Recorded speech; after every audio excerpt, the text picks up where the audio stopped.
hiwaon ta na mga idol para nga maluto ta dayon.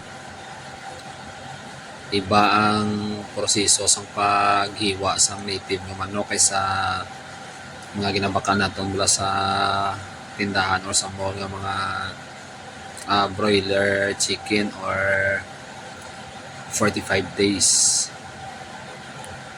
So ang native chicken kung ako ang mag-ihaw, ginauna ko gid ang puno sang iya nga pakpak. Pagkatapos sunod dayon ang iya nga tiil, ang paa, hiwaon ng paa. Pagkatapos ang hiwa sang paa,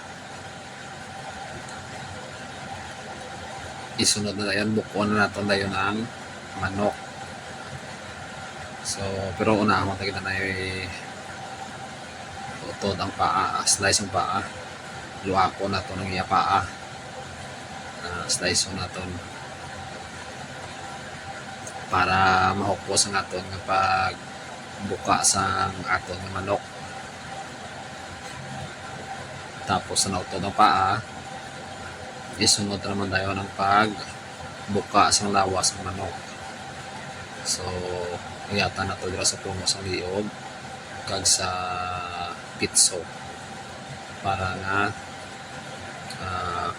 mabuka naton ang manok para makuha naton ang intestine sa naton nga manok o kung ang internal organ sa naton nga manok mga idol.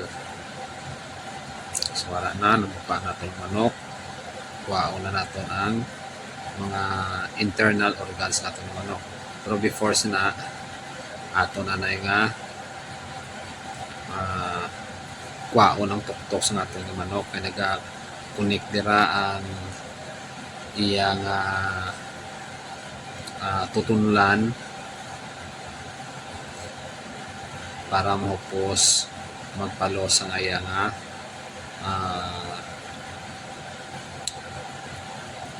batikulon ni time mga idol kaya nagakunik tayo na siya nga puwak. So tapos na hiwaon na naton.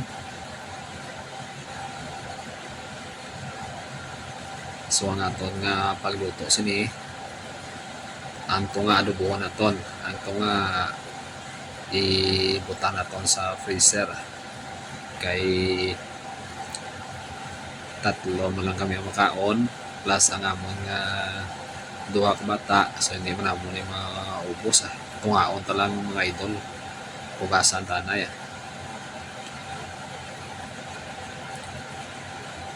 bye bye.